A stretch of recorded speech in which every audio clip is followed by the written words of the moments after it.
Hello and welcome to interest.co.nz. I'm Gareth Vaughan. I'm joined again by Dan Bell from HiFX with our Never a Dull Moment New Zealand dollar report. And Dan, this morning we've obviously just had the consumer price index both for the September quarter and a year to September. Very low figures there, 0.3% for the quarter, 0.8% for the year, lowest since 1999.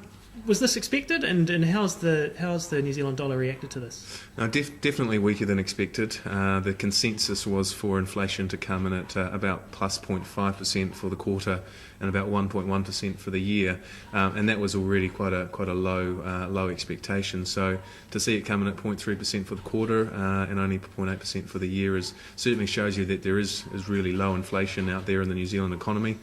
And we saw the New Zealand dollar under a little bit of pressure following that, dropped about 20 odd basis points against the US, so not a huge move, but it's certainly going to put things into perspective for the Reserve Bank of New Zealand next week when they announce monetary policy. Yeah, what are people anticipating? Obviously we've got a new governor, Graham Wheeler, so it's the first OCR decision coming from him next week. There's talk of a cut at some point, but what are people expecting next week? Yeah, looking around, I don't think most economists or analysts think that we're going to see a Reserve Bank cut next week. I think the OCR will stay at 2.5%, but the market is starting to price in the potential for a rate cut, and so the lower inflation number adding to that. And looking across the ditch, obviously Australia is expected to cut interest rates again on November the 6th, and they cut interest rates recently. So with Australia cutting rates and New Zealand on hold, it puts us in a little bit of a tricky position because the New Zealand-Aussie cross rate has been quite strong recently. It traded to a high of around 80.80 last week. It's been a little bit weaker since then and sitting back around 79.50 this morning, but overall it's still trending up, and certainly if we see the RBA cut rates again, the Kiwi-Aussie cross rate will continue to go up. Our sort of target is 82, 82.50. The 10-year average is closer to 84 cents on the Kiwi-Aussie, and as we know, Australia is still our largest trading partner, and if we see further strength in the New Zealand-Aussie cross rate, it's going to make our exporters less competitive into Australia, where their economy is already slowing. So. And out of the US, we've been seeing some, slightly more encouraging economic data lately, most recently retail sales overnight. Yeah, so retail sales out of the US came in at 1.1% for September. The previous month was also revised up. So we're seeing some broadly better news out of the US. Last week we had some better housing numbers. We've also had a better consumer sentiment report. And obviously the employment numbers at the start of the month were also better than expected for September. So you've got a slightly better housing market, you've got better retail sales, better employment figures in the US. So yeah, there's some encouraging signs there. Maybe this whole QE stimulus regime from the Fed is working, and obviously it's been a long time. The US continues to struggle, but at this stage their fundamentals are certainly looking a lot better than a lot of other developed economies, i.e. Europe, which is pretty much in a recession or depression. The UK and even New Zealand and Australia, whilst we are doing okay, we're certainly not generating amazing growth at the moment. And another EU summit this week, yet again. What will people be watching for out of that summit? Well, I don't think the summit's going to produce anything compelling. Again, these policy events, they come and they go. The big focus in Europe at the moment is expectations that Spain will officially seek an official bailout from the IMF and from the EU policymakers. Now, that is being priced into the market at the moment. So the euro has actually been quite strong against most of the majors. The New Zealand dollar is well off those recent post-float highs that we had over 66, and we're sitting around sort of 62.90 or so against the euro. The euro versus the US dollar is sitting up around 1.295. Earlier this year we got down to around 1.2. The euro got down to 1.2.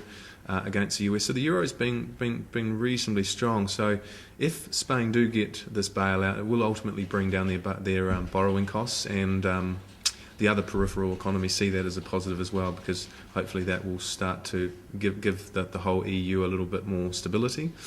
So that the market's feeling a little bit more calmer at the moment, and I suppose if we keep sort of muddling through, if the US continue to print better than expected news, the earnings season in the US hasn't produced any major surprises. Some of the news last week, Alcoa, for example, the large aluminium company, were a bit weaker than expected, but this morning we had Citibank out with some better than expected earnings. So US equity markets are holding in there, and certainly the better than expected news from the US is giving it a little bit more support. I think what we are seeing is a little bit of a breakdown in the correlation between this sort of risk-on, risk-off trade, where the New Zealand dollar was always going to sort of go up when we saw a positive move in Wall Street. So that correlation has broken down a little bit. So the better than expected news that we're seeing in the US, which is giving US equities a little bit more upside, is actually supporting the US dollar. And I think we saw that again also overnight with, in the last few days, gold prices have come down a bit. So with the weaker inflation number out of China earlier this week and the better than expected news out of the US, gold has seen a little bit of downside. So that could be interesting how that plays out. And there's more data coming from China that obviously people will be watching very closely. Yep. GDP, the top of the list? Pretty much, yeah. GDP is out on Thursday along with industrial production, fixed asset investment and a raft of other news this week. Obviously the big question on everyone's mind is China experiencing a hard landing or are they experiencing a soft landing, which hopefully they'll get through. So we had trade balance numbers out of China that were released over the weekend, much stronger than expected. In fact, some analysts pointed to the potential for the iPhone sales to have actually contributed to the positive export numbers out of China. Obviously the iPhone is manufactured in China and would be recorded in their trade balance. And others are also pointing to the holiday. But so better than expected trade balance numbers out of China. The CPI figures out of China released yesterday were pretty much as expected, so no inflation to really speak of in China, and obviously the big one being GDP. But again, it's probably not going to blow anyone away. It's probably going to come in around the expectations, which is sort of anywhere from 7 to 8%. So we'll see that on Thursday.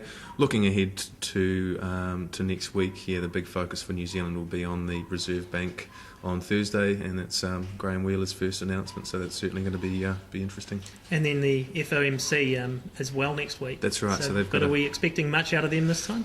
No, I think they've done their dash for this year. To be honest, we got the QE3 Infinity announcement at their last meeting. So I think they're just going to keep things steady as they are. Interesting to note, Ben Bernanke, the US Fed chairman, was actually out over the weekend defending the US monetary policy, and he made some comment that at the end of the day, some of the capital flows that you're seeing into emerging markets and emerging currencies are being driven by not only monetary policy but also growth differentials. So interesting to see him defending their policy actions, and interesting also to see that the US economy looks like it is actually starting to do a bit better. So be interesting to see how that plays out. Possibly just in the nick of time for Barack Obama. But, indeed, we'll yes. The election's pretty close. soon. Yeah. And is that a factor at all in the markets? Well, it's something that people have definitely asked me, if the Republicans get back in, shouldn't that be positive for the US dollar, because they're generally seen as more fiscally conservative and might actually rein in some of the Fed stimulus. But I don't think it's as simple as that. I think the biggest issue facing the US over the next few months is the fiscal cliff, where they need to basically do something with their budgets before sort of February next year. The election, it's going to be interesting. It always is interesting, spending the hundreds of millions of dollars that these presidential candidates spend on the election. I think it'll be more focus on the fiscal scenario, and depending on how the House of the Senate and the presidential election works out, that could have an impact on the fiscal situation. Well, thanks for that, Dan. That's Dan Bell from HiFX, and I'm Gareth Vaughan at interest.co.nz with another edition of our Never a Dull Moment New Zealand Dollar Report.